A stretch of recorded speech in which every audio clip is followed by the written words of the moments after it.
যোৱাকালি আমি খবৰ পাইছোঁ যে গুৱাহাটী চেণ্ট্ৰেল জেলত NDBৰ সভাপতি প্ৰাক্তন সভাপতি আৰু লগতে BTR চুক্তিৰ অন্যতম স্বাক্ষৰকাৰী ৰঞ্জন ডিমাৰী ডাঙৰীয়াৰ দেহত লগতে মুঠ 19 জন যি কয়দী আছে তেওঁলোকৰ দেহত মানে কৰোনা পজিটিভ বা কোভিড পজিটিভ পোৱা গৈছে আৰু এই কথা আমি যোৱাকালি গম পাইছোঁ। নিখিল বড়ো ছাত্ৰ সন্থা আমি ৰঞ্জন ডিমাৰী ডাঙৰীয়াৰ আগু আৰোগ্য বা তেওঁ যেহেতু সোনকালে যাতে তেওঁ কোভিড পজিটিভৰ পৰা যাতে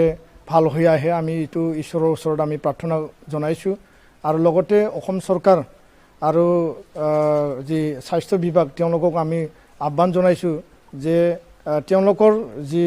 কোভিড পজিটিভ যি ট্ৰিটমেণ্ট এই চিকিৎসাত যাতে তেওঁলোকক বিশেষভাৱে তেওঁলোকে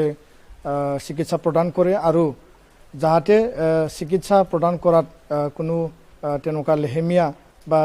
হেমাহি যাতে নহয় আমি ইয়াৰ কাৰণে অসমৰ স্বাস্থ্যমন্ত্ৰী ডাঙৰীয়া আৰু মুখ্যমন্ত্ৰী ডাঙৰীয়া লগতে স্বাস্থ্য বিভাগক আমি আহ্বান জনাইছোঁ। আমি বহুখিনি খবৰ যিখিনি অসমত কৰোনা পজিটিভ এতিয়া বাঢ়ি গৈ আছে বা কৰোনা ভাইৰাছৰ সংক্ৰমণ এতিয়া বৃদ্ধি পাইছে, গুৱাহাটী মহানগৰতে বেছিকৈ বৃদ্ধি পাইছে। তো এই কথাবিলাকৰ ওপৰত অসমৰ স্বাস্থ্য বিভাগ ডক্টৰ বা নাৰ্ছ বা বিভিন্ন মানে স্বাস্থ্যকৰ্মীসকলে দিনে নিশাই তেওঁলোকে যথেষ্ট কষ্ট কৰি কাম কৰি আছে আৰু ৰাইজক সেৱা কৰিছে, কোভিড পজিটিভক সেৱা কৰিছে আৰু তেওঁলোকৰ মানে সোনকালে যি আগু আৰোগ্যৰ ইয়াৰ কাৰণে তেওঁলোকে কাম কৰি আছে। কিন্তু তাৰ মাজতো কিছু কমপ্লেইন বা কিছু অভাৱ অভিযোগ এই মানে কোভিড হস্পিটেল বা কোৱাৰেণ্টাইন চেণ্টাৰবিলাকত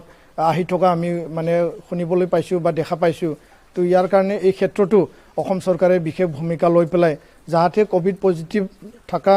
যিখিনি চিকিৎসালয়ত আছে বা কোৱাৰেণ্টাইনত আছে কোনো যাতে তেওঁলোকৰ ওপৰত হেমাহি বা তেওঁলোকৰ যিখিনি যত্ন লোৱাৰ ক্ষেত্ৰত কোনো লেহেমীয়া যাতে নহয় এই ক্ষেত্ৰতো গুৰুত্ব প্ৰদান কৰিব লাগে। আৰু গুৱাহাটী চেণ্ট্ৰেল জেল যিহেতু সকলোৱে এটা তথ্য দি আহি আছে যে ইয়াত যিখিনি কেপাচিটি আছে কেপাচিটি অনুযায়ী তাত যিখিনি কয়দী আছে সেই কয়দীবিলাক মানে বেছি হয় সংখ্যা। তো ইয়াৰ কাৰণে তাত যথেষ্ট কনজেষ্টেড বা কম ঠাইত বেছি মানুহ থাকিবলগীয়া হয়। তাত মানে যিখিনি হাইজেনিক বা যিখিনি পৰিৱেশ সুস্থ পৰিৱেশ থাকিব লাগে এইটো দেখিবলৈ পোৱা নাই বুলি চবে আমাক কৈ আহিছে। তো এই ক্ষেত্ৰত ৰঞ্জন ডিমাৰী ডাঙৰীয়া আৰু NDBৰ যিমান মানে কয়দীবিলাক আছে বা যিখিনি জেলত আছে যিহেতু এইটো এটা পলিটিকেল কেছ আৰু ৰঞ্জন ডিমাৰী ডাঙৰীয়া BTR চুক্তিৰ যিহেতু স্বাক্ষৰকাৰী তেওঁ যিহেতু এই চুক্তিত মানে স্বাক্ষৰ কৰিছে আৰু এই চুক্তিত লিপিবদ্ধ আছে যে 9.4 যি দফা আছে সেই দফাৰ অধীনত হাইনিয়াছ আৰু নন হাইনিয়াছ যিখিনি ক্ৰাইম আছে বা কেছ আছে এইবিলাক পৰ্যায়ক্ৰমে উইথড্ৰ কৰা বা তেওঁলোকক উইথড্ৰ কৰি পেলাই যাতে ৰেহাই দিয়া এই কথাবিলাক যিহেতু উল্লেখ কৰা আছে। তো নিখিল বড়ো ছাত্ৰ সন্থা আজি এই কোভিড মহামাৰীৰ সময়ত যিহেতু গুৱাহাটী চেণ্ট্ৰেল জেল এতিয়া নিৰাপদ হৈ থকা নাই, অখিল গগৈৰ দেহতো কোভিড পজিটিভ পোৱা গৈছে বা অন্য যিখিনি কয়দীসকল তেওঁলোকৰ পজিটিভ পোৱা গৈছে। তো আমি বিচাৰিম যে এই যি BTR চুক্তিৰ যি দফা 9.4 কেছ উইথড্ৰ কৰা তেওঁলোকক পৰ্যায়ক্ৰমে ৰেহাই কৰা। তো গুৱাহাটী চেণ্ট্ৰেল জেল যিহেতু এতিয়া মানে নিৰাপদ স্থান হৈ থকা নাই তো ইয়াৰ কাৰণে পলিটিকেল কেছ থকা বা 9.4 ৰিলেটেড যিখিনি আমাৰ মানে কয়দীবিলাক আছে বা যিখিনি আমাৰ ইয়াত NDBৰ নেতা বা কেডাৰসকল আছে তেওঁলোকৰ ওপৰত যাতে অসম চৰকাৰে এটা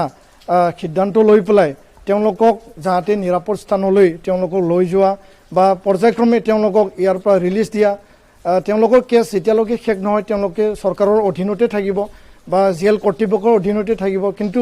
মহামাৰীৰ সময়ত যাতে কাৰো জীৱন মানে ক্ষতি নহয় বা কাকো আমি হেৰাব লগা নহয় এই ক্ষেত্ৰত দৃষ্টি ৰাখি পেলাই এটা মানে তেওঁলোকক মৰ্যাদা দিব লাগে বুলি আমি নিখিল বড়ো ছাত্ৰ সন্থাই আমি বিচাৰোঁ। আমি সুৰক্ষিত হৈ থকা, সজাগ হৈ থকা, সচেতন হৈ থকা সেই দায়িত্বটো আমি ল'বই লাগিব। তৎসত্ত্বেও স্বাস্থ্য বিভাগ অসম চৰকাৰ আৰু স্বাস্থ্যকৰ্মীসকলে যিখিনি পদক্ষেপ লৈছে সেই পদক্ষেপটো ভালকৈ আগুৱাই যাওক। নিখিল বড়ো ছাত্ৰ সন্থা আমি সদায় এই কৰোনা বা মহামাৰীৰ লগত আমি যি যুদ্ধ চলি আছে ইয়াত আমি সদায় ৰাইজৰ লগত আছোঁ আৰু আমি সদায় থাকিম। বানপানীৰ সমস্যাটো অসমৰ এটা মানে জ্বলন্ত সমস্যা আৰু আমি অসমৰ যিখিনি খিলঞ্জীয়া ছাত্ৰ সন্থা আছে বা যিখিনি ছাত্ৰ সংগঠন আছে আমি দাবী জনাই আহিছিলোঁ ভাৰত চৰকাৰক যে বানপানীক ৰাষ্ট্ৰীয় সমস্যা হিচাপে ঘোষণা কৰিব লাগে আৰু যোৱা 10 দিন আগত এটা বানপানী হৈ গ'ল আকৌ এতিয়া পুনৰবাৰ বাৰিষা নেৰা নেপেৰা বাৰিষাৰ কাৰণে আকৌ পুনৰবাৰ বানপানী কবলত অসম এতিয়া পৰিছে তো ইয়াৰ কাৰণে ৰাজ্য চৰকাৰে মহামাৰী কোভিড-19 লগত যুঁজ দিয়া সময়তো বানপানী যেহেতু প্ৰত্যেক বছৰে জুন জুলাই আগষ্ট মাহত হয় আৰু ইয়াৰ পৰিপ্ৰেক্ষিতত গৰাখহনীয়া বা বানত কবলত থকা যিখিনি আমাৰ খেতি মানে মাটি বা আমাৰ যিখিনি গাঁও অঞ্চল এইটো মানে তাত আমি বানপানীৰ কবলত থাকিব লগা হয় তো তাৰ কাৰণে আমি ৰাজ্য চৰকাৰক আহ্বান জনাম যে জিলা প্ৰশাসনক সঠিক সময়ত যাতে বানপানী কবলত থকা মানুহবিলাকে যিখিনি সাহায্য পাব লাগে যিখিনি ৰিলিফ মেটেৰিয়েল পাব লাগে তেওঁলোকৰ চাউল দালি তেলৰ পৰা লৈ পেলাই তেওঁলোকক নিৰাপদ স্থানত লৈ যোৱা বা তেওঁলোকক যিখিনি থাকাৰ কাৰণে যিখিনি ব্যৱস্থা গ্ৰহণ কৰিব লাগে আৰু স্বাস্থ্যৰ ক্ষেত্ৰত সৰু বাচ্চা বা বৃদ্ধ মানুহ বা আমাৰ যিখিনি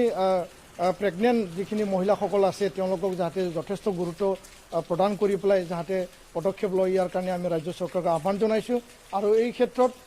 বহুখিনি অঞ্চলত লেহেমীয়া গতিত বানপানীৰ সাহায্য প্ৰদান কৰা মানে আমি বহু জিলাৰ পৰা আমি কমপ্লেইন পাইছোঁ তো ইয়াৰ কাৰণে এই যিখিনি কাম এইটো একশ্যন প্লান হিচাপে যাতে এটা ষ্ট্ৰিক্ট মানে নিয়ম নীতিৰ মাজেৰে সকলোকে বান সাহায্য প্ৰদান কৰাত চৰকাৰে মানে দায়িত্ব গ্ৰহণ কৰে আৰু ইয়াৰ কাৰণে আমি চৰকাৰৰ ওচৰত আমি দাবী জনাইছোঁ